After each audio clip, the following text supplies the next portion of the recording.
चलिए, आज camera on नहीं रहेगा क्योंकि नेटवर्क का थोड़ा सा इशू हो जाता है कभी कभी। सो मोबाइल से ही इसको कनेक्ट किया हुआ है दोनों चीज़ों से साइमल्टेनियसली। तो इससे ये होगा कि आपकी क्लास डिस्टर्ब नहीं होगी। चलिए, यूट्यूब पे बाद में इसको अपलोड कर देंगे। ठीक है, तो बाकी बच्चे भी वहां से देख लेंगे। चलिए, बात कर लेते हैं जैव रूपांतरित जीव की, ट्रांसजेनिक जो ऑर्गेनिज्म जो है ये क्या है बेसिकली, क्यों लाइमलाइट में था। तो अमेरिका ने एक चूहे पे क्या किया है, रैट पे एक इन्होंने वो किया था, रिसर्च किया था। तो उसको लेकर ये माइक थोड़ा सा आ गया, कुछ गलतियां हो गई थी। ठीक है, तो सबसे पहले हमारे लिए इंपॉर्टेंट क्या है, एक टॉपिक। अच्छा, एक टॉपिक से मुझे याद आया, अगर मिसबा जी खासतौर पे आप द हिंदू पढ़ती हैं तो मुझे यहीं पे बता दीजिए, डेली के पेपर में क्या क्या यूपीएससी के काम की चीजें हैं द हिंदू में। तो मैं आपको वो शेयर कर दूं। ठीक है, अगर उसका डेमो चाहिए होगा तो आप मुझे बताइएगा, मैं डेमो भेज दूंगा। जिनको पढ़ने का शौक है, जिनको नहीं पढ़ने का शौक है, वो तो वीडियो तक नहीं देख पा रहे हैं ना। चलिए, मिसबा जी जरा कमेंट करके बताइएगा। चलिए, डेमो भेज दूंगा आपको। हम्म। तो ये जो बेसिकली ट्रांसजेनिक जीव क्या है, हम हमें ये जानना है। तो एक ऐसा जीव है ये, जिसके जो जीनोम सीक्वेंसिंग को में किसी भी प्रजाति के डीएनए को, यानी मान लीजिए चूहे का एक्स है, ठीक है, ये ब्लैक रैट का है, व्हाइट रैट है, इसका इसके डीएनए में हमने मिक्सअप कर दिया, ऐड ऑन कर दिया डीएनए में सीधा, जीनोम सीक्वेंसिंग में। ठीक है, तो ये अवधारणा जो है प्लांट में भी एज यूजुअल काम करता है। तो ये जो ट्रांसजेनिक जीव वे लक्षण या प्रोटीन प्रदर्शित करते हैं क्या, एक उनकी फीचर्स में या जो कुछ कैरेक्टरिस्टिक है वो रिफ्लेक्ट होगा उसमें या प्रोटीन में। ये दो वर्ड ध्यान रखिएगा, यूपीएससी आपसे यहीं पे पूछेगा आपसे सवाल। तो ये जैसे कि मान लीजिए कि मेरे या एक रैट जो ब्लैक रैट है, ठीक है, इसमें ये मान लीजिए कि डेल्टा क्रोमोसोम नहीं था सपोज, एक्स वाई जेड में है ना। तो अब ये उसके जीन में होगा, कुल मिला के तो मूल प्रजाति में नहीं था। अब ये इंडक्ट कर दिया गया, बाहर से इंजेक्शन लगा दिया गया एक तरह से, समझिए है ना। चलिए, तो जीन्स ट्रांस का अर्थ होता है एक दूसरे में, एक से दूसरे में, एक से ए टू बी में चला जाएगा, एक से दूसरे में क्या जाएगा, जीन से संबंधित, यानी जीन जाएगा एक से दूसरे में। जीन का हेर फेर करना है इसको। अगर हम लोकल भाषा में बात करें तो द जनसत्ता ने इसको जिनियागिरी कहा है। ठीक है, चलिए, तो ट्रांसजेनिक चूहा, कुल मिला के अभी भी चूहे को ही इस्तेमाल क्यों किया जा रहा है, तो उसकी संरचना मानव जैसी ही होती है, शारीरिक रचनात्मक आनुवांशिक संरचना, इसलिए चूहे का इस्तेमाल किया गया। प्रीलिम्स के लिए इंपॉर्टेंट रहेगा, यूपीएससी में पीसीएस वगैरह नहीं पूछता है। ठीक है, उसको छोड़ दीजिएगा।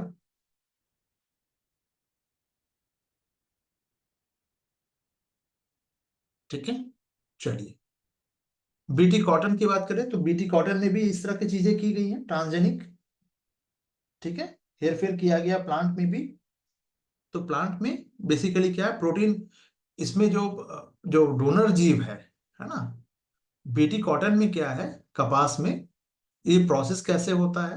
तो एक बैक्टीरिया है बैसिलस थुरिजेनेसिस। ठीक है, ये एक बैक्टीरिया है जो बॉलवर्म के लिए विषैला प्रोटीन उत्पन्न करता है। कहने का मतलब ये है कि ये जो कपास का पौधा है, ये क्या कर रहा है, इसमें अब एक जीन हमने डाल दिया। ठीक है, अब ये टॉक्सिक चीजें पैदा कर रहा है जिससे कि बॉलवर्म जब कपास को खाने आएगा तो वो उसके लिए जहरीला होगा, वो मर जाएगा। तो कीड़े पौधे में लगेंगे ही नहीं। ठीक है, ये बात समझ में आई।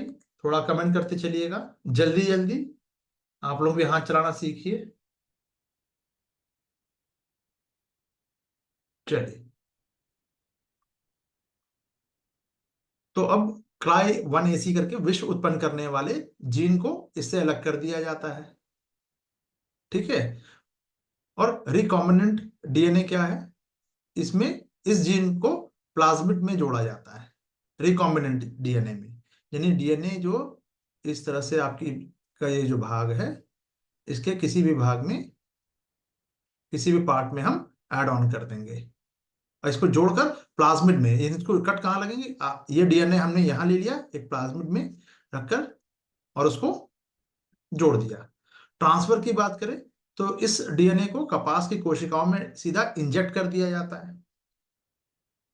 ठीक है। परिणाम क्या होगा? तो पौधा जो है, कपास का पौधा ट्रांसजेनिक हो गया और क्राई प्रोटीन उत्पन्न करने लगेगा, जो बॉलवर्म को ही उसके लिए जहर बना रहा है। जैसे ही वो खाने आएगा बॉलवर्म, उसकी जान चली जाएगी। कई सारे प्लांट अपने आप को ऐसे ही बचाते भी हैं जीव जंतु से,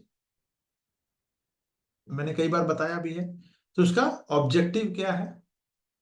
तो चूहों के लिए हम क्यों अडॉप्ट कर रहे थे? तो एक तो मानव जैसी जो प्रक्रिया है उसमें लगभग समान होती है। दूसरा,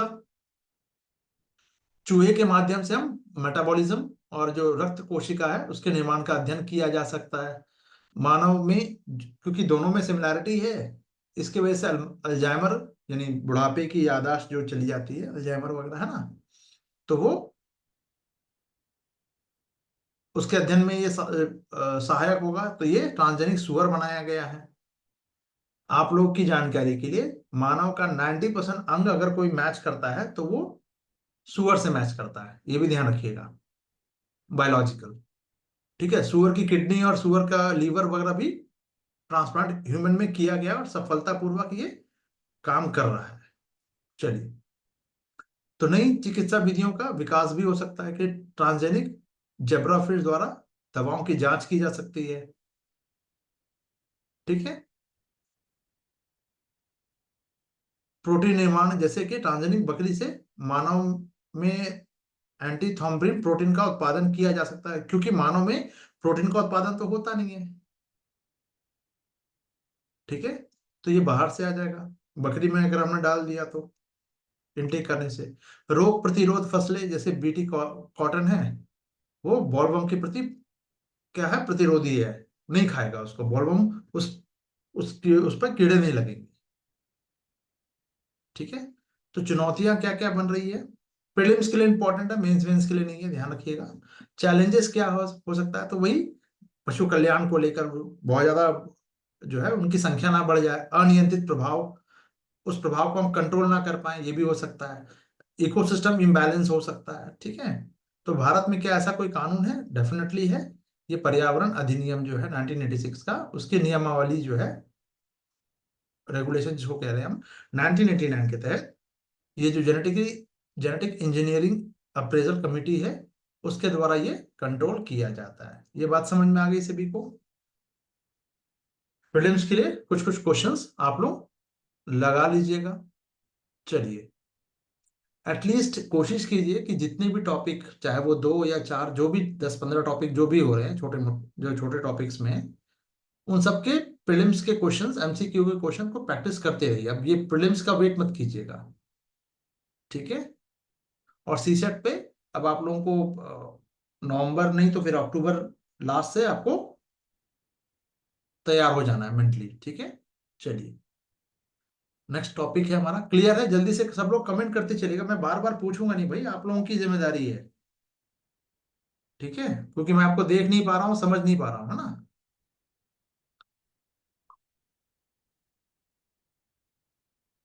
चलिए, मेटी द्वारा एक एआई जो है इकोसिस्टम को प्रोत्साहित करने के लिए कई बहुत सारी नई शुरुआत की गई, इनिशिएटिव लिया गया है। वो इनिशिएटिव क्या क्या है? तो पहले मेटी क्या है, पहले ये थोड़ा सा देख लीजिए। मेटी पता है मोटे तौर पे? ये एआई कोशा करके है, इन्होंने एक डेटा सेट बनाया है, एआई मॉडल है। ठीक है। कंप्यूटर से जुड़ा हुआ है, ऑब्वियस सी बात है, मेटी वाला है ना। साइबर जो केस जब भी होता है तो मेटी ही सामने आएगा। चलिए, तो उसके उपयोग, केस और जो सैंडबॉक्स क्षमताएं इसमें हैं, बहुत सारे मॉडल का नाम है, एक पोर्टल बना दिया गया है, एक एआई कॉम्पिटेंसी फ्रेमवर्क जो है, ये सरकारी अधिकारियों को एआई कौशल से लैस करने में, उनकी कैपेबिलिटी को थोड़ा इनहांस करने के लिए मैपिंग के साथ उसको थोड़ा सा इक्विप करता है। उनको इक्विप का मतलब कि उनको जानकारी देकर पूरा सक्षम बनाता है। ठीक है, एक आई गॉट एआई है, ये भी आप, ये सब जो टॉपिक बता रहा हूं मैं, इसमें से एक दो का एग्जाम्पल आप लेकर आप कहाँ यूज कर सकते हैं, पहले ये समझ लीजिए।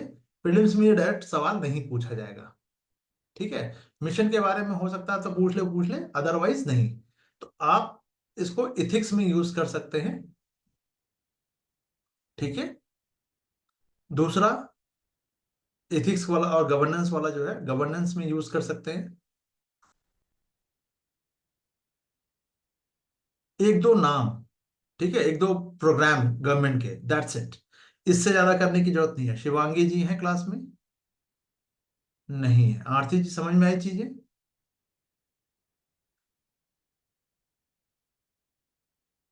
चलिए,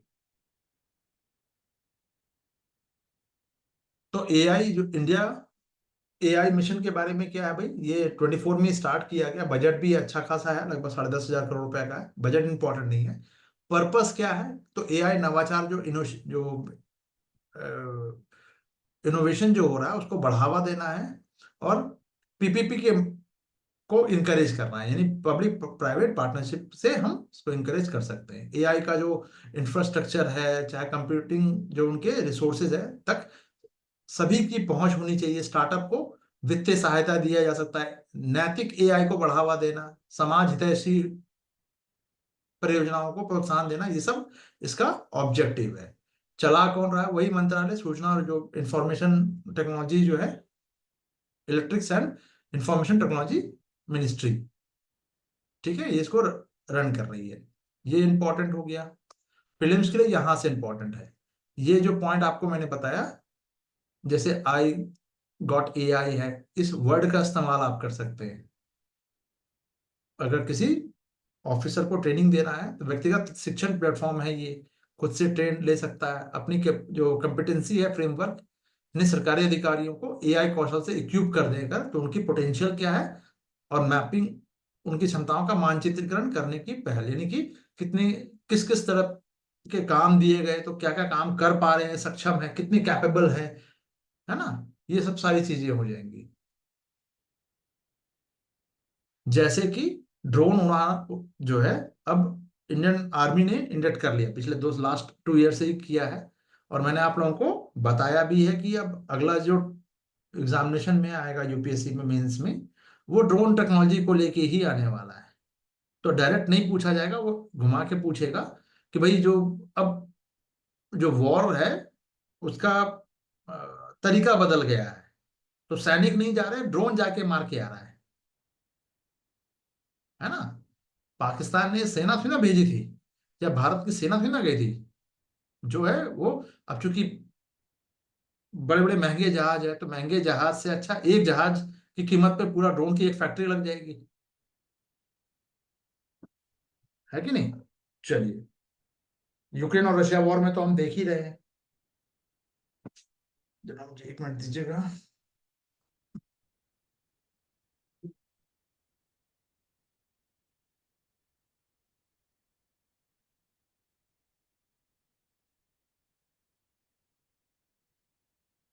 हम्म, चलिए, ये क्लियर हो गया, आगे बढ़ते हैं। उसकी क्रियान्वयन एजेंसी कौन कौन है, तो डिजिटल इंडिया कॉर्पोरेशन के तहत इंडिया एआई जो डिवीजन है, ये डिवीजन काम कर रहा है। यूपीएससी यही पूछेगा आपसे। अब इंडिया एआई के मिशन जो है उसके, दे आर 7 पिलर्स। 7 पिलर्स क्या क्या, बस पिलर्स के नाम देख लीजिएगा। ठीक है, यूपीएससी आपसे पूरा नाम नहीं पूछने जा रहा है कि आप लिख के बताओ, तो डरने की जरूरत नहीं है। प्रीलिम्स में मैं बार बार कहता हूं कि डरने की जरूरत इसलिए नहीं है कि आपके पास ऑप्शन तो है, ठीक से पढ़ा है तो कंफ्यूजन नहीं होगा। लेकिन मेंस में ये ऑप्शन भी खत्म हो जाता है, आपके पास कोई क्लू नहीं है, या तो आता है या तो नहीं आता है।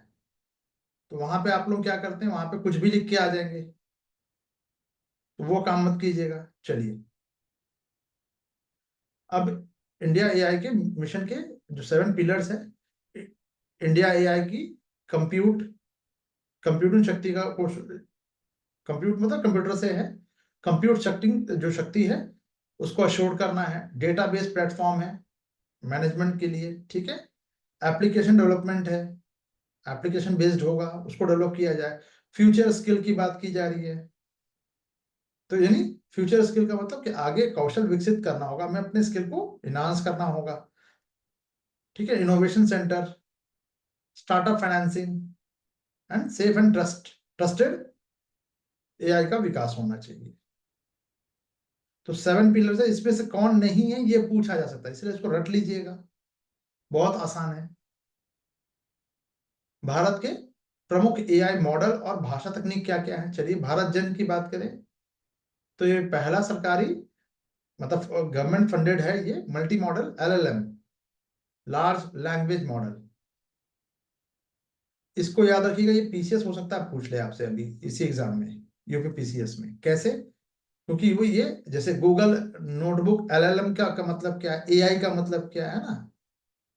अच्छा, और क्या है भाई प्रमुख मॉडल में? डिजिटल इंडिया का है, देखिए भारत जन अलग है, डिजिटल इंडिया का भाषिणी, ये भाषा अनुवाद करने के लिए एआई प्लेटफॉर्म है।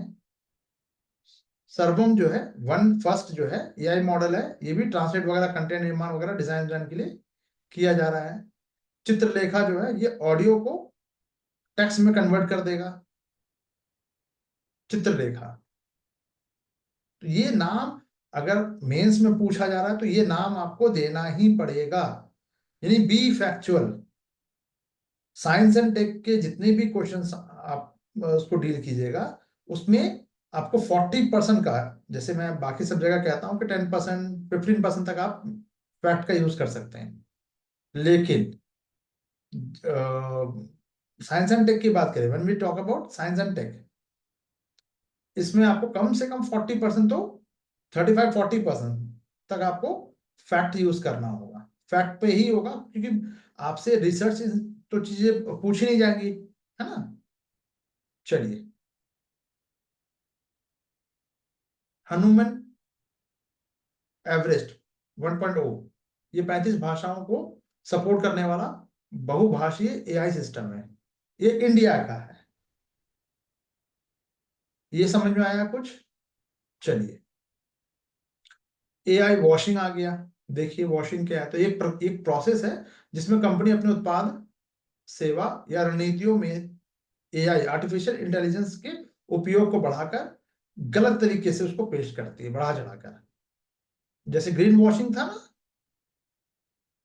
ये सब ग्रीन वॉशिंग से लिया गया है, जिसमें कंपनियां पर्यावरणीय प्रभाव को झूठे दावे के जरिए अच्छा दिखाने का प्रयास करती है। अब देखिए ग्रीन वॉशिंग यूपीएससी ने पूछा, तो अब आपको क्या लगता है कि ये एआई वॉशिंग नहीं पूछा जा सकता है? बिल्कुल।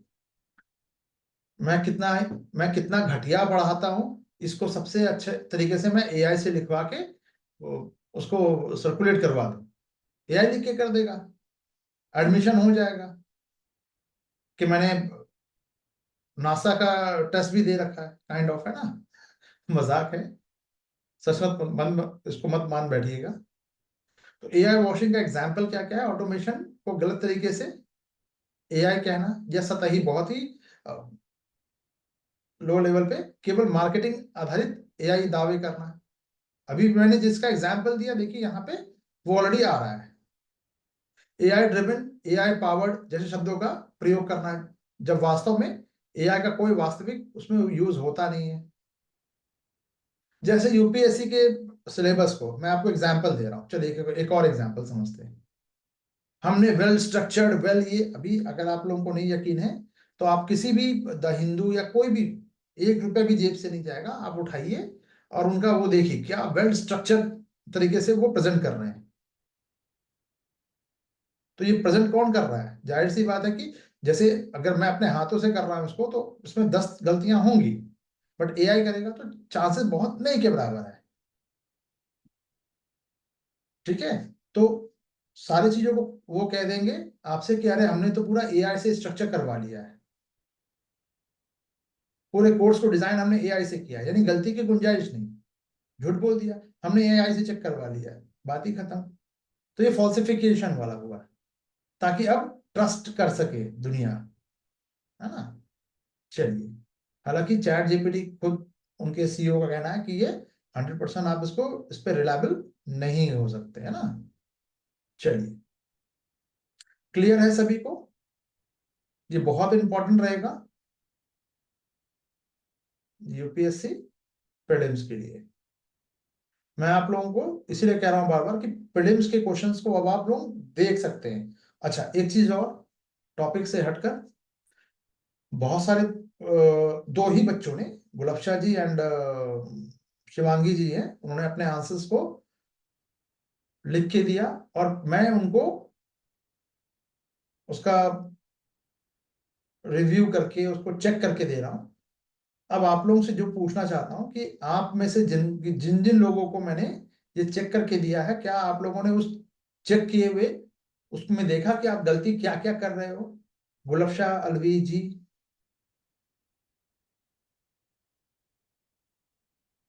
गलतियां समझ में आ रही है?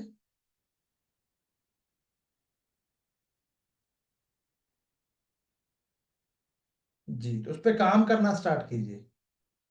सिर्फ गलती देखकर, जैसे जब मैं दे देता हूं, तो फिर मुझे ऐसा पता नहीं क्यों मेरा सिक्स सेंस कह रहा है कि फिर आप लोग कोने में रख दे रहे हो, हाँ हाँ ठीक है ठीक है, क्योंकि फिर अगली बार वही गलती रिपीटेशन में आ रही है, ये भी देख एक बात है।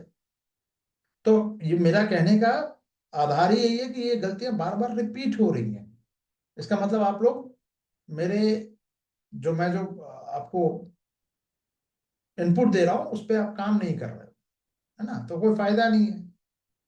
चलिए, नेक्स्ट टॉपिक पे चलते हैं। उत्तर भारत की पहली परमाणु ऊर्जा परियोजना कौन सी है भैया? गोरखपुर में लगेगी। गोरखपुर कहाँ पे? हरियाणा में स्थापित की जाएगी। अच्छा, गोरखपुर हरियाणा में भी है? यूपी पीसीएस के लिए देख लीजिएगा।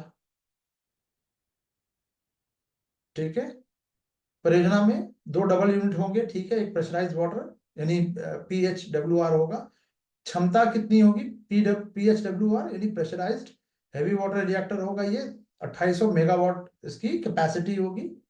PHWR होता क्या है? तो इसमें D2O वाटर का यूज किया जाता है, कूलेंट और मॉडरेटर दोनों के रूप में किया जाता है DTO का। ये यूपीएससी के लिए आप कर लीजिएगा। ये वाला ओनली फॉर, जहां पर जिस वर्ड को मैंने बताया वो यूपी पीसीएस के लिए कर लीजिएगा। और एक बार थोड़ा सा क्रॉस चेक भी कर लीजिएगा। ठीक है, गोरखपुर हरियाणा में स्थापित, थोड़ा सा क्योंकि फैक्चुअल है इसलिए मुझे बताइएगा थोड़ा चेक करके, ठीक है। चलिए, इसमें प्राकृतिक यूरेनियम ईंधन के रूप में यूज होगा। जो हेवी वाटर है, न्यूट्रॉन को कुशलता से धीमा कर देता है, उसको स्लो कर देगा प्रोसेस को, और न्यूट्रॉन एब्जॉर्ब कम होगा फिर। तो इंडिया में अगर हम बात करें तो PHWR का जो विकास की बात करें, उसकी डेवलपमेंट की बात करें, तो 1960 में ये कनाडा के, जी आरती जी, अच्छा, डिस्ट्रिक्ट के अंदर एक प्लेस का नाम है, मेरे लिए एक नई बात है, चलिए फिर भी चेक कर लीजिएगा मिसबा जी। चलिए, तो पहला इन्होंने ये राजस्थान एटॉमिक पावर स्टेशन में स्थापित किया गया था। अच्छा, चेक किया है, वेरी गुड। फिर भी इसको लिख लीजिए, यूपीपीसीएस में बहुत इंपॉर्टेंट है। देखिए, मैं आपको बता रहा हूं क्यों इंपॉर्टेंट है। आपने गोरखपुर कर लिया, यूपी यूपीपीसीएस क्या पूछेगा आपसे कि इसकी स्थापना, उत्तर भारत की पहली परमाणु ऊर्जा परियोजना जो है उत्तर प्रदेश के गोरखपुर में की जा रही है, हरियाणा में की जा रही है, चंडीगढ़ में की जा रही है, तमिलनाडु में की जा रही है। अब बताइए, तो समझ में आया क्या होगा? तो बोलोगे अरे गोरखपुर तो यूपी में पड़ता है, पूछने की क्या करती, लगा दिया उन्होंने आपने जोश में, जबकि स्लाइटली स्मार्टली मूव किया, इन्होंने हरियाणा भी दे रखा है। अगर मैं एग्जामिनेशन के क्वेश्चन को सेट करता तो मैं ये जरूर डालता।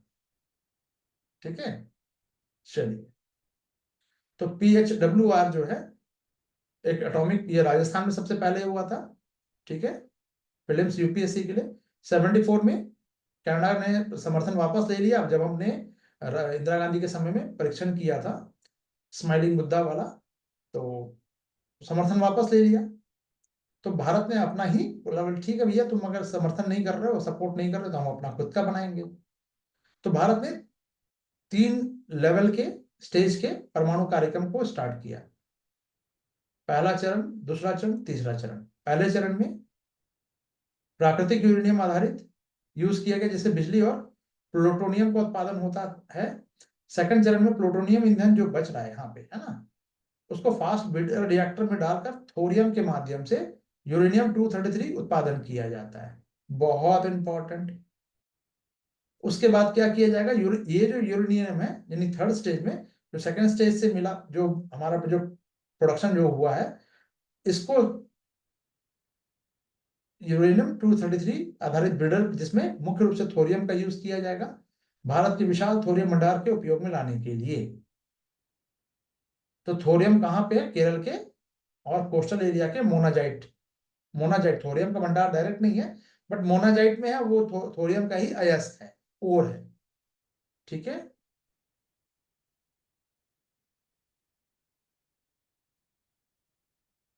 लीजिए, फतेहाबाद, सही है।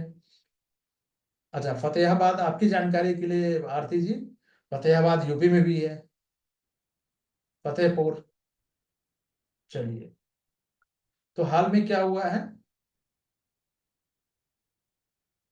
न्यूक्लियर एनर्जी मिशन भारत ने 47 वाला, जिसमें कि उनका उद्देश्य है, इस मिशन का उद्देश्य है कि 100 गीगावाट परमाणु ऊर्जा लक्ष्य जो है प्राप्त करना। ये टारगेट हमारा 100 गीगावाट, जबकि अभी कितना है, 8.1। जादूगोड़ा झारखंड में, जादूगोड़ा जमशेदपुर में है बेसिकली। नया यूरेनियम भंडार खोजा गया है। काकरापार गुजरात में है, ठीक है। प्रोटोटाइप फास्ट ब्रीडर रिएक्टर जो है, ये भी स्टार्ट किया गया। अश्विनी, कुल मिला के अश्विनी संयुक्त उद्यम है, एनपीसीआईएल और एनटीपीसी का। ये माही बांसवाड़ा सहित जो परमाणु संयंत्र निर्माण की का इसमें काम स्टार्ट किया गया। ये सब इंपॉर्टेंट है आपके यूपीएससी के लिए। जितने आराम आराम से पढ़िएगा, उतने आराम आराम से आपको याद रहेगा। जितनी जल्दीबाजी में पढ़िएगा, उतना कम समय तक आप इसको रिटेन रख पाइएगा। तो मर्जी आपकी है, कैसे करना चाहते हैं, ठीक है। चलिए, नेक्स्ट टॉपिक चलते हैं। ये कंफर्म है सभी को, या ठीक से पता चल गया? कुछ पूछना है तो पूछ सकते हैं। चलिए, 286 दिन अंतरिक्ष में फंसे रहने के बाद धरती पर लौटे नासा के अंतरिक्ष यात्री। यूपीपीसीएस के लिए, यूपीपीसीएस के लिए पहले तो ये इंपॉर्टेंट हो गया। कितना डेज, कितना है, 286 डेज, ठीक है।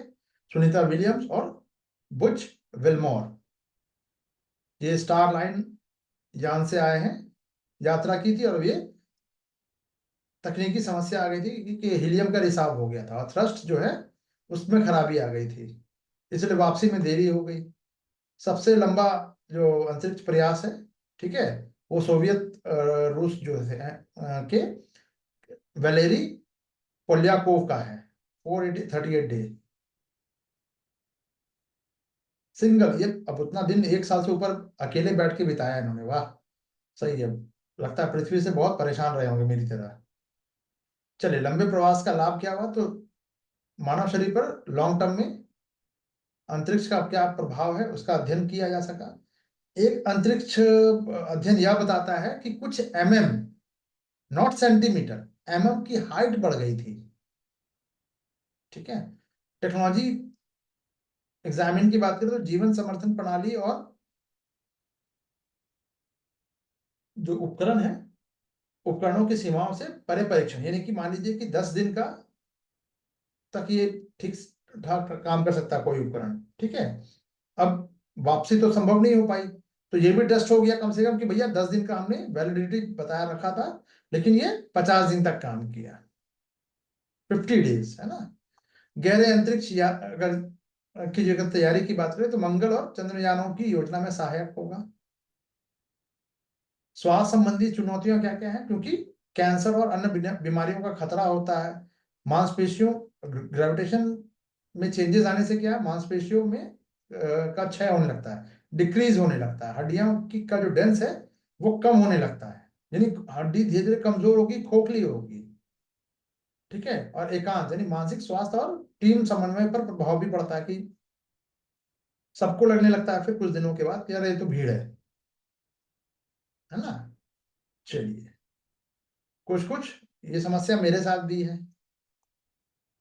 चलिए, तो आईएसएस के बारे में जो लेके आया है पृथ्वी अंतरिक्ष से इन लोगों को, तो कम पृथ्वी कक्षा पर स्थित एक कृत्रिम निवास योग्य उपग्रह है। उपग्रह का मतलब पहले देखिए, ये पृथ्वी है, अंतरिक्ष में हमने एक उपग्रह बना दिया, स्टेशन बना दिया बेसिकली। ये भी पृथ्वी की तरह ही गोल गोल घूमेगा। ठीक है, पृथ्वी की स्पीड समान स्पीड से घूमेगा, ताकि ये पृथ्वी से देखने पर आपको यह लगे कि ये एक जगह स्टेबल है, जबकि ये स्टेबल नहीं है। इसी के साथ साथ मूव भी कर रहा है वो पृथ्वी की ही स्पीड पर, इसलिए एक जगह पे ठहरा हुआ दिखता है, लगता है। ठीक है, इंप्रेशन यही आता है। अब यहाँ पे दे दिया गया बीच में, अब कोई मान लीजिए कोई ग्रह यहाँ पे है, मुझे यहाँ से यहाँ तक जाना है, तो बीच में ये है, यहाँ पे जाके हम अपने रसद वसद को सबको इक्विप कर दिए, उसके बाद यहाँ से फील्ड लेकर फिर आगे की तरफ बढ़ गए। एक तरह से समझिए कि hotel kind of line hotel type के, आराम कीजिए, है ना। तो आईएसएस यही है अंतरिक्ष। साझेदार एजेंसियां कौन है, नासा है यूएसए की, रॉसकॉस्मोस है रशिया का, ईएसए है यूरोप का, जाक्सा है जापान का, और सीएसए है कनाडा का।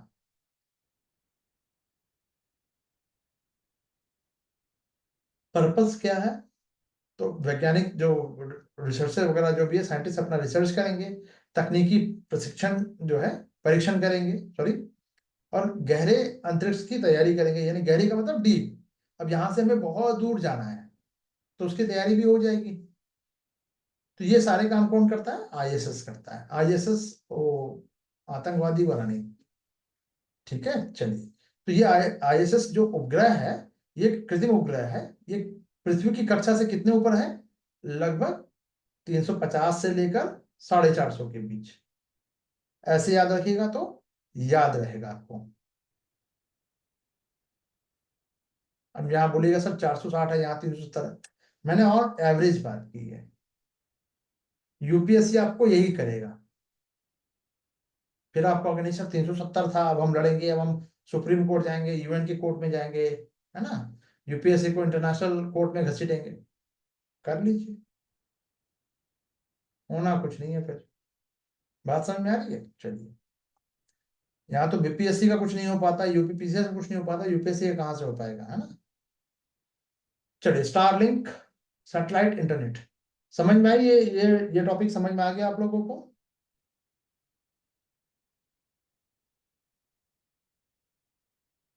कितने लोग पढ़ के आए हैं, जल्दी से रेज योर हैंड।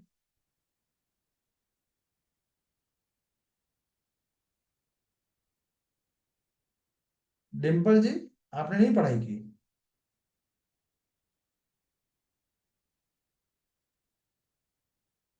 आप तो सबसे ज्यादा पढ़ने का दावा कर रही हैं।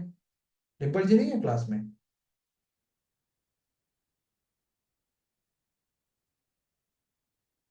अरे, यस सर, नो सर, क्या सर, आप पढ़ के आए हैं।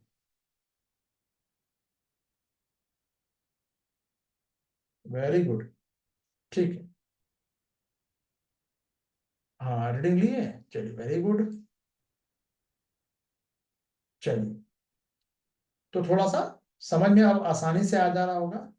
नहीं रीडिंग लेके आइएगा, टफ हो जाएगा, चीजें कॉम्प्लिकेटेड होगी, दिक्कत हो जाएगी, है ना। चलिए, स्टारलिंक सैटेलाइट इंटरनेट, हाल की प्रगति क्या हुई, ये इंटरनेट जो है, जैसे भारत में एयरटेल है, रिलायंस जियो है, स्पेस एक्स के साथ इन्होंने साझेदारी की है, ताकि स्टारलिंक सैटेलाइट इंटरनेट सेवा भारत में शुरू की जा सके। ठीक है, ये क्या है भाई, तो ये लियो पर आधारित एक सैटेलाइट है, बेसिकली विश्व का पहला और सबसे बड़ा, साइज में बड़ा है। कहाँ पे स्थापित होगा, लियो में। लियो क्या है, लो अर्थ ऑर्बिट उपग्रह समूह है, जो हाई स्पीड और कम विलंबता, लेटेंसी इसकी बहुत कम होगी। यानी मेरी आवाज आपके कानों तक जब तक पहुंचेगी, जैसे मान लीजिए मैं ये टिक कर रहा हूं, मैंने अभी कर दिया और 3 सेकंड के बाद आपको मिला, तो ये इसको कहेंगे लेटेंसी। तो लेटेंसी बहुत, जो डिले हो रहा है वो डिले खत्म हो जाएगा या बहुत कम हो जाएगा। ब्रॉडबैंड इंटरनेट सेवा प्रदान करता है ये, यानी एक तरह से इंटरनेट सर्विस प्रोवाइडर है। ठीक है, तो ये सैटेलाइट आधारित होगा।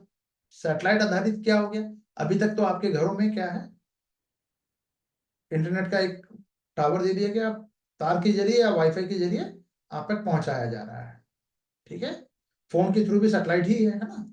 तो सैटेलाइट इंटरनेट क्या है, उपग्रह द्वारा यानी सैटेलाइट द्वारा पृथ्वी पर, जी सैटेलाइट सर्विस, उपग्रहों द्वारा पृथ्वी पर वायरलेस इंटरनेट सेवा प्रदान की जाती है, यानी कि बिना तारों के। जैसे कि आप लोगों को मैंने 2 साल पहले पढ़ाया था, किसी को याद होगा तो बताइएगा, गूगल ने एयर बलून बनाए थे और उसको स्टेबल कर दिया था ताकि इंटरनेट सब जगह पहुंच सके। कुछ याद आया? अगर किसी को याद हो तो, मुझे तो याद आ गया अचानक। चलिए, गुलाब शालवी जी, चलिए, स्थान स्वतंत्र होते हैं ये, यानी दूर दराज और कनेक्टिविटी रहित क्षेत्रों में भी सेवा संभव होती है। लेजर आधारित उपग्रह अंतर संचार से ये क्या है, ग्राउंड स्टेशनों पर डिपेंडेंसी कम हो जाती है कि कभी कभी आंधी आ गई, पेड़ गिर गया, तार टूट गया, ये सब झंझट से मुक्ति मिल गई, बिजली कड़क गई, बंद करो इंटरनेट, है ना, बादल गरज रहा है। चलिए, तो वर्तमान में स्टेटस क्या है, तो इसके पास एक सैटेलाइट का बहुत बड़ा, लगभग 7,000 इसके पास स्टारलिंक का सैटेलाइट है इसमें। ठीक है ना, अब ये सब छोड़ दीजिए कि कौन कौन से बैंड का है, वो छोड़ दीजिए। यूपीएससी क्या कर सकता है कि ये केयू बैंड क्या है, के ए बैंड क्या है, ई बैंड क्या है, ये बैंड पूछ सकता है। इसको हम अलग से, मुझे याद दिला दीजिएगा, अलग से मैं बता दूंगा। हालांकि ये भी मैंने पहले कभी डिस्कस कर रखा है इसको। ठीक है, तो स्टारलिंक के पास अभी लगभग 7,000 का 7,000 जो है नंबर ऑफ सैटेलाइट जो है इनके पास है, कृत्रिम, है ना। तो इसका लाभ क्या होगा, तो ग्रामीण जो इलाकों में कनेक्टिविटी गैप को ये भरेगा। इमरजेंसी पीरियड में, अब अगर सहायता देनी हो, मदद पहुंचानी हो, टोंगा में ज्वालामुखी और सुनामी फटने के बाद इंटरनेट सेवा बहाल की गई थी, स्टारलिंक ने कर दिया। सैन्य उपयोग की बात करें तो बेस, जहाज, ड्रोन, विमान के लिए भी संचार लिंक इफेक्टिव है, डेफिनेटली। आप जरा सा सोच के देखिए, एक प्लेन में है, दूसरा इंडिया का प्लेन है, तीसरा इंडिया का प्लेन, चौथा इंडिया का प्लेन, और सबको आपस में बात करनी, सब हवा में फ्लाई कर रहे हैं। ऑब्वियस है, फ्लाई का मतलब हवा में ही फ्लाई करेंगे, तो सब फ्लाई कर रहे हैं और इनको आपस में बात करनी, तो आपको क्या लगता है कैसे बात करेंगे? क्योंकि दुश्मन के भी जहाज है, वो उनको ना सुन सके। समझ में आ रही चीज है? चलिए, तो कंसर्न क्या है, खगोल विज्ञान में इंटरफेयर किया जा रहा है, क्यों? क्योंकि सैटेलाइट की चमक खगोलीय अवलोकन को प्रभावित कर सकती है, ऑब्जर्वेशन को, ये एक कंसर्न है। वायुमंडलीय प्रभाव क्या होगा, उपग्रहों के गिरने से वायुमंडलीय रसायन में परिवर्तन संभव है, क्योंकि जो खराब होगा, जो भी सैटेलाइट, वो क्या होगा भाई, पृथ्वी से आपने अंतरिक्ष पे तो छोड़ दिया, लटका दिया यहाँ पे, सबका कार्यकाल जो है, टेन्योर जो है 5 साल, 10 साल, 15 साल, 20 साल, उसके बाद क्या होगा?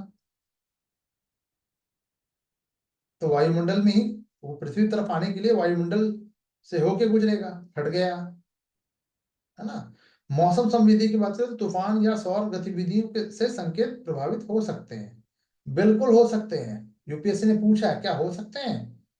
बिल्कुल हो सकते हैं, क्योंकि सैटेलाइट, बादल यहाँ पे है और बीच में आपका यहाँ पे सैटेलाइट है, सॉरी, सैटेलाइट आपका यहाँ है और ये बादल है, एक मोटी चादर लेगा, और ये पृथ्वी है, तो यहाँ तक पहुंचना है, तो बीच में ये क्या है, एक तरह से बैरियर के रूप में। अगर बादल फट रहा है, या सॉरी, बादल, बिजली कड़क रही है, तूफान आ रहा है, सौर गतिविधि जो है, तो सौर वाले से भी क्वेश्चन पूछा गया है। ठीक है, Aarti ji, sir I have a question, या आस्क।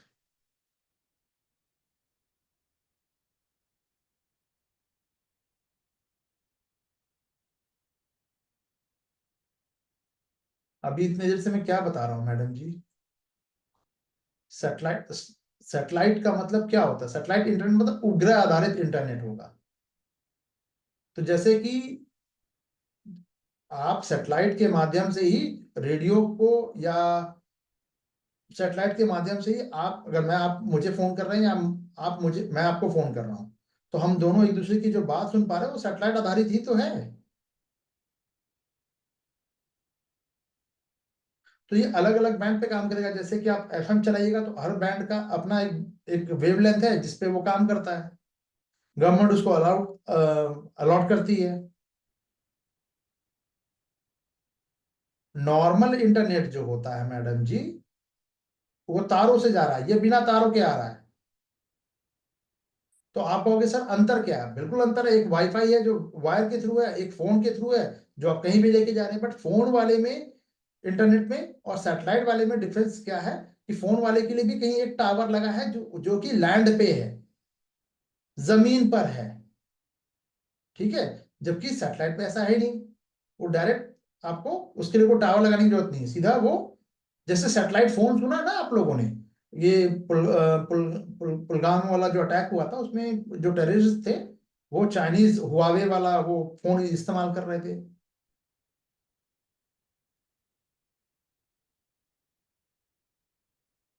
तो सैटेलाइट फोन समझ में आया? तरंग टाइप, जी बिल्कुल, तरंग से, वेवलेंथ से ही वो फिक्स होगा, सबको नहीं सुनाई देगा। जो उसमें फ्रिक्वेंसी में फिट होगा उसी फ्रिक्वेंसी के लोगों पे ही। बिल्कुल। ठीक है। जैसे आप ऐसे समझिए, चलिए मैं थोड़ा सा उसको और डिटेल में कर देता हूँ ताकि आपको समझने में आसानी हो जाए। ये घर है, ठीक है, मान लीजिए 10,000 घर है। सेटेलाइट एक बना दिया, एक सेटेलाइट आर्टिफिशियल है, यहां से इंटरनेट की जो तरंग के माध्यम से भेजा जा रहा है। बीच में बादल वगैरह जो अगर होंगे तो थोड़ा सा डिस्टर्बेंस होगा। कोई बीच में, जैसे बाकी जगह पे क्या होता है, इंटरनेट के लिए एक सप्लायर होगा। सप्लायर, सप्लायर इसमें भी है। सप्लायर सैटेलाइट को भेज रहा है, सैटेलाइट के थ्रू इन सबको डिस्ट्रीब्यूट किया जा रहा है। ठीक है। एक निश्चित फ्रिक्वेंसी में। नॉर्मल जो इंटरनेट होता है, जैसे वाईफाई या जो हमारे फोन में हम लोग इस्तेमाल करते हैं, उसके लिए टावर है। जैसे उस टावर से ही आपको फोन की का जो बेल भी जाएगी और इंटरनेट भी जाएगा। अब तो वो भी आ चुका है, अगर आप लोगों को पता हो तो, वायरलेस चार्जर। कितने लोगों ने सुना है वायरलेस चार्जर? घर में वो डिवाइस लगा लीजिए, आपका फोन जहां भी होगा, जिस भी हालत में होगा, चार्ज हो जाएगा।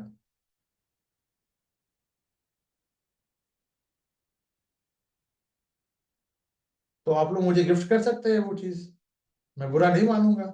Wireless charger, right? मजाक कर रहा हूँ, चलिए। मेरा चार्जर काम करता है, सफिशिएंट है, चलिए। मन में जिसने कहा ना अभी, वो मैंने सुन लिया। चलिए नेक्स्ट टॉपिक पे की तरफ चलते हैं। उल्का पिंड। उल्का पिंड क्या है भाई? ये महाराष्ट्र के क्यों चर्चा में आ गया उल्का पिंड अचानक? तो मेटेरॉइड जो है गिरने से की पुष्टि हुई थी महाराष्ट्र में, बीड जिले में गिर गया। ठीक है। ये होता क्या है? तो जब कोई मेटेरॉइड जो है पृथ्वी के वायुमंडल से गुजरते हुए जलने के बाद भी बच जाएगा, यानी कुछ टुकड़ा बच जाएगा, और जमीन पर पहुंचता है तो उसे मेटेरॉइड कहते हैं। ठीक है। यानी जो खगोलीय घटना घटती है, जिसको कहते हैं आप लोग ना वो तारा, तारा टूटना, वो तारा वरा नहीं होता है बेसिकली। क्योंकि कोई भी तारा जो आप अपनी नंगी आंखों से देख पा रहे हैं, अगर वो पृथ्वी पे आ गया तो पृथ्वी को 1 सेकंड लगेगा, 1 सेकंड का 100वां भाग खत्म होने में। फिर लड़ते रहिएगा अमेरिका, इंडिया, पाकिस्तान ना। क्योंकि कोई भी तारा जो है सूर्य से ही कम से कम 50 गुना बड़ा है। सूर्य भी एक तारा है।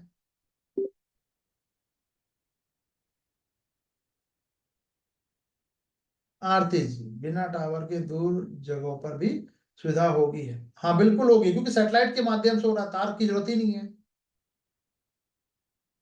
चलिए, तो मीटेरॉइड, मीटर मीटियोर और मीटोराइट ये क्या है, पहले भी बता चुका हूं। अंतरिक्ष में ये होंगे छोटे छोटे चट्टानी धात्विक पिंड होंगे, धूमकेतु ग्रह क्षुद्र ग्रह से टूटकर आते हैं मीटेरॉइड, और आकार में क्षुद्र ग्रह से छोटे होंगे। मीटेरॉइड क्या है या मीटियोर क्या है, तो ये वायुमंडल में प्रवेश कर जाते हैं, तो इसे वही उल्का पिंड, जब ये पृथ्वी के वायुमंडल जो है, ये वायुमंडल है, इसमें प्रवेश करता है, तो आप देखो, आपने फिल्मों में या फिर ऐसे यूट्यूब पे भी देखा होगा कि हमारे कल्पना चावला का वापस आ रहा था तो वो जलने लगता है, क्योंकि उसकी जो घर्षण से तो जलने लगता है। तो मीटरॉइड या शूटिंग स्टार कहते हैं इसको।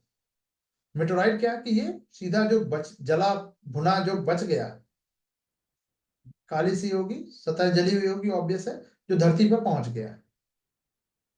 तो मीटरॉइड के प्रकार की बात करें तो स्टोनी है, आयरन, स्टोनी आयरन, ये सब इसके टाइप्स है। पृथ्वी पर प्रभाव क्या पड़ेगा, तो उल्कापिंड पृथ्वी पर गिरता है तो गड्ढा बनेगा, जैसे महाराष्ट्र की लोनार, ये लोनार ऐसे होगा, लोनार झील, बहुत बड़ा गड्ढा क्रेटर बन गया और फिर उसमें पानी भर गया तो झील बन गया। तो पृथ्वी पर अब तक 50,000 से अधिक उल्कापिंड पाए जा चुके हैं। 10 करोड़ साल पहले गिरा था, ये भी होता, तो लगभग ये 99.8% यानी 100 अबाउट 100 जो है ये क्षुद्र ग्रह से आए। क्षुद्र ग्रह क्या होते हैं, मंगल और पृथ्वी के बीच में ऐसे पिंड जो ग्रह का आकार ले नहीं पाए, उसको कहते हैं क्षुद्र ग्रह, एस्ट्रोनॉइड। तो भारत और इनके परीक्षण से क्या होगा, भारत में इनके परीक्षण से मॉनिटरिंग का कार्य जो है कौन करता है, geological survey of India. Geological, geological क्या है, जो पृथ्वी के अंदर किस पृथ्वी किस चीज से बना है उसके बारे में जो बात करता है उसे कहते हैं जियोलॉजिकल। एक जियोलॉजी है, एक जूलॉजी होता है, और एक जियोलॉजी। तो जियोलॉजी भूगर्भ विज्ञान, क्लियर है, जो पृथ्वी के अंदर किस प्रकार की बनावट है क्या है। तो मीटरॉइड से क्या पता चलेगा, अध्ययन अध्ययन करेंगे तो मालूम चलेगा कि जीवन की उत्पत्ति क्यों हुई, क्योंकि हम ही ये सभी एक ही ब्रह्मांड का पार्ट है ना, सब लोग अलग अलग एक ही समय में बने हैं। तो सौर मंडल के इतिहास को समझने में सहायक होगा किस चीज का बना है, ग्रहों की भूगर्भीय संरचना के बारे में जानकारी मिलेगी, भैया ग्रह जो है उसका जमीन के अंदर क्या है, जैसे पृथ्वी के अंदर, ठीक है, तो जीवन की उत्पत्ति कैसे हुई, और पृथ्वी जैसे ग्रह के विकास का अध्ययन संभव है ना। बहुत सारे अध्ययन किया गया, नासा का all sky fire ball network जो है, तेज चमकीले जो फायर बॉल्स है, यानी उल्काओं को दर्ज करने वाला कैमरा है ये, ठीक है। एक सीएमओर करके है, ये कनाडा का है, ये रडार प्रणाली है जो मेट्रॉइड की गति, दिशा और स्थान को ट्रैक करती है। कुछ याद होगा आप लोगों को कि भारत में सॉरी विश्व पृथ्वी पर एक मेट्रॉइड बहुत तेजी से आ रहा था, जिसको टक्कर मारने के लिए कहा गया कि अंतरिक्ष में वापस भेज दें या फिर इसको हल्का सा उसकी दिशा को मोड़ दे, पृथ्वी से पर वो ना आए। उसके लिए अमेरिका ने भी एक वो चलाया था, आप लोगों ने खूब उसका जवाब भी दिया था, डार्ट मिशन, कुछ याद आया, जल्दी से बताइए। हाँ चलो, हाँ अब उम्र हो गई है, थोड़ा बहुत फिर भी याद रह जाता है ना। चलिए,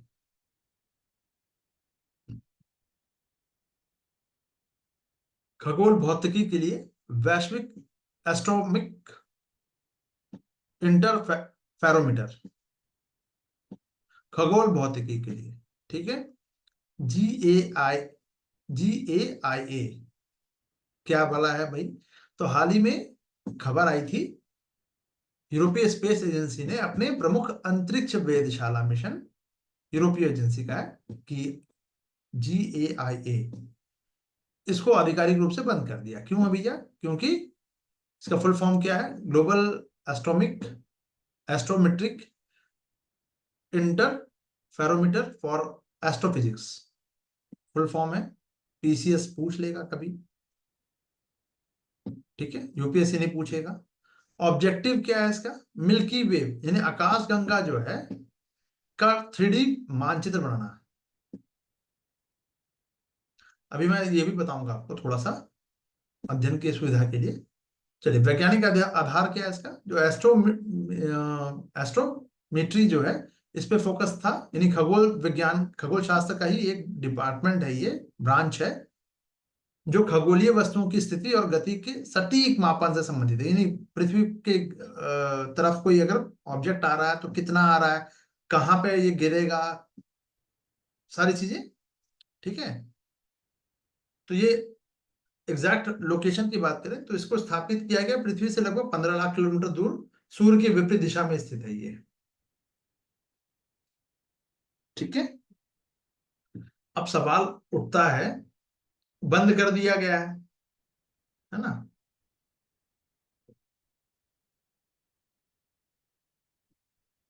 तो L2 L1 वाला मैंने पहले भी आप लोगों को बता रखा है। ये सब बहुत डेप्थ में जाने की जरूरत नहीं है। कुल मिला के जो लैग रेंज पॉइंट जो है, एल पॉइंट जिसको कहते हैं, ये है क्या, खाली ये जान लीजिए। L2 L1 जो समझ रहे ना, हाँ।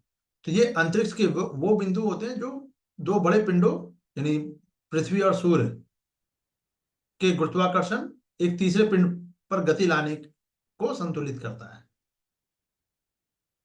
ये यहां से खींच रहा है इसको अपनी तरफ, ये अपनी तरफ खींच रहा है इसको, दोनों के अपने अपने गुरुत्वाकर्षण है, तो वो स्टेबल रहेगा। जैसे कि आप ऐसे समझिए, चुंबक को एक तरफ सेम कैपेसिटी वाले दो मैग्नेट को रख दीजिए और बीच में एक कॉइन रख दीजिए, समान दूरी रखिए, तो वो कॉइन ना आगे जाएगा ना पीछे जाएगा, ना ऊपर जाएगा ना नीचे जाएगा, हवा में रोटेट करता रहेगा, ठीक है। तो L2 विशेष रूप से अंतरिक्ष वेधशालाओं के लिए यूज किया है, ये इसमें जाता है क्योंकि यहाँ पे पृथ्वी और सूर्य दोनों के से स्थिर दूरी पर अवलोकन किया जा सकता है, यानी थर्ड एम्पायर टाइप का है कि ग्राउंड में क्या चल रहा है हम देखेंगे दोनों सबको। तो L2 पॉइंट मैंने आप लोगों को शायद आई थिंक लास्ट ईयर के जुलाई या जून जुलाई वाले मंथ में बता रखा है मैपिंग के साथ। अगर आप बोलिएगा तो मैं वो भी फिर प्रोवाइड कर दूंगा आपको। आरती जी, एक जनवरी मंथ में आपने पूछा था कि सर वो टॉपिक नहीं हो पाया था, क्या था वो टॉपिक, जरा जल्दी से बताइएगा, मैं भूल गया। मुझे देखिए अभी अभी याद आया है, आपने फिर दोबारा चर्चा नहीं की उसकी।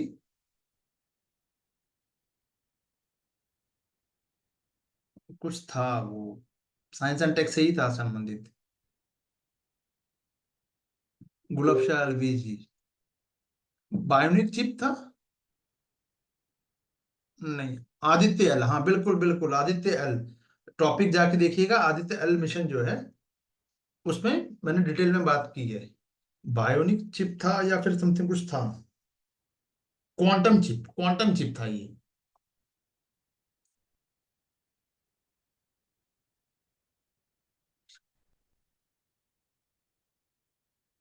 चलिए, एबल पुरस्कार, ये पीसीएस के लिए कर लीजिएगा, अभी यूपीएससी में चांसेस कम है। ये मसाकी काशीवारा, ये एक जापानीज गणितज्ञ है, उनको दिया गया एबल पुरस्कार। एबल अवार्ड जो है ये ऐसे भी मैथमेटिशियन को ही दिया जाता है। कार्य क्षेत्र क्या है, तो इन्होंने बीज गणित, अलजेब्रा, विश्लेषण, प्रतिनिधि सिद्धांत, डी मॉड्यूल्स और क्रिस्टल बेसिक में इनका कंट्रीब्यूशन रहा है। तो ये पुरस्कार जो है अवार्ड प्रतिष्ठित वार्षिक है, यानी हर साल में एक बार मिलेगा और सिर्फ गणितज्ञों को मिलेगा। लाइफ टाइम आपने मैथ्स के लिए काम किया है तो मिलेगा। तो एबल के बारे में किसके नाम पे हुआ है, तो ये नील हेनरिक एबल के नाम पे ही, एक नॉर्वेजियन गणितज्ञ थे, मैथमेटिशियन थे, उनके नाम पे रखा गया है। कहाँ के? नॉर्वे के, ठीक है। एबल के बारे में तो क्वांटिक्स जो इक्वेशन है वो रेडिकल्स द्वारा हल नहीं किया जा सकता, इन्होंने ये सिद्ध किया। यानी इनका ये बेसिकली यूपीएससी के लिए आप देख सकते हैं, कभी कभी यूपीएससी का भी दिमाग घूमता है तो ये पूछ लेता है कभी कभी, है ना।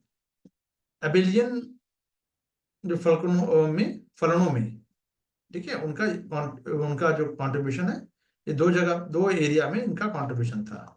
ठीक है, एबल पुरस्कार 2002 में नॉर्वे की सरकार ने इसको स्टैब्लिश किया था। 2002 समझ लीजिए कि मेरा ग्रेजुएशन का टाइम, तब तब आप में से किसी का हो सकता है, कुछ कुछ लोगों का जन्म भी ना हुआ हो, कुछ लोगों का, है ना, कुछ लोगों का हो गया होगा, छोटे बच्चे होंगे, है ना। प्रथम विजेता जॉन पियरे थे सेरे, ये पहले व्यक्ति थे। इनाम की राशि वही लगभग 7.5 नॉर्वेजियन जो क्रोनर होता है, क्रोनर उनकी क्या कहते हैं, करेंसी का नाम है।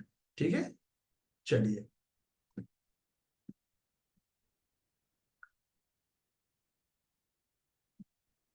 यूनेस्को ने सन 2000 को विश्व गणितीय वर्ष घोषित किया था, एक ये भी याद रख सकते हैं।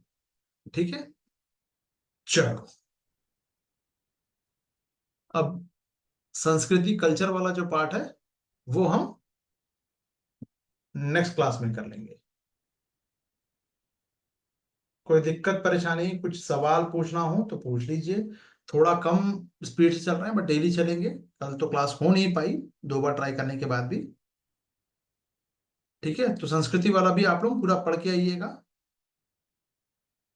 नॉन स्टॉप बोलने से क्या है कि थोड़ी सी वो हो जाती है। ठीक है, क्लियर है सभी को?